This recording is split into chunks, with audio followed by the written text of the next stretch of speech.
Hello बच्चों, आपका बहुत बहुत स्वागत है हमारे चैनल पे एक बार फिर से। इस वीडियो में हम लोग देखेंगे मेंडलीव की आवर्त सारणी और आधुनिक आवर्त सारणी में अंतर। यह टॉपिक जो है वो क्लास 10th के चैप्टर 5 से उठाया गया है, जो चैप्टर है तत्वों का आवर्त वर्गीकरण। ठीक है, तो उसमें तत्वों का आवर्त वर्गीकरण में आप जानते हैं डोबेराइनर, न्यूलैंड्स और मेंडलीव ने तत्वों का वर्गीकरण किया था और अंत में फिर आधुनिक आवर्त सारणी आया था।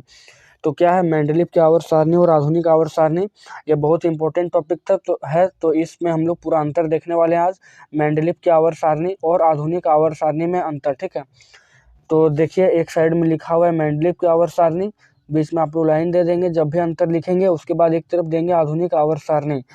तो मेंडलीव की आवर्त सारणी में क्या हुआ था कि यह तत्व के परमाणु द्रव्यमान पर आधारित था।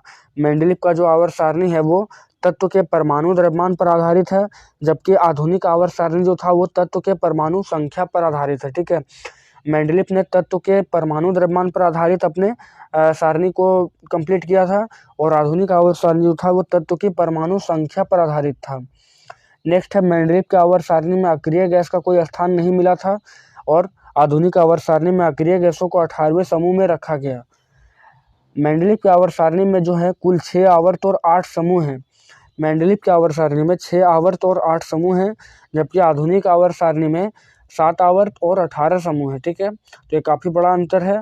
नेक्स्ट है मेंडलीव के आवर्त सारणी जो है वो छोटा रूप है, मेंडलीव का आवर्त सारणी का छोटा रूप है, जबकि आधुनिक आवर्त सारणी जो है वो आवर्त सारणी का दीर्घ रूप है, क्योंकि उसमें बहुत से बड़े बड़े तत्वों का कुल मिलाकर 118 तत्वों को इसमें जगह दिया गया है आधुनिक आवर्त सारणी में, और इसमें दिया गया था लगभग 63। ठीक है, मेंडलीव के आवर्त सारणी में लगभग 63, तो इससे बड़ा ये है तो इसे दीर्घ रूप कहा जाएगा।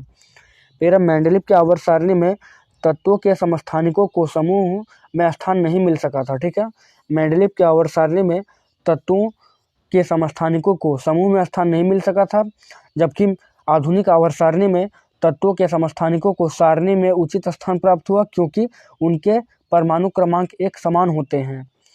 फिर है मेंडलीव की आवर्त सारणी रासायनिक दृष्टि से असमान तत्वों को भी एक साथ रखा गया था।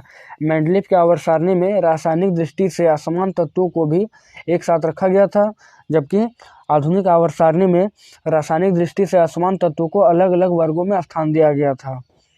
मेंडलीव की आवर्त सारणी जो है वो सभी संक्रमण तत्वों को एक ही वर्ग 8वां में रखा गया मेंडलीव की आवर्त सारणी में, जबकि आधुनिक आवर्त सारणी में संक्रमण तत्वों को वर्ग 3 से वर्ग 12 में रखा गया।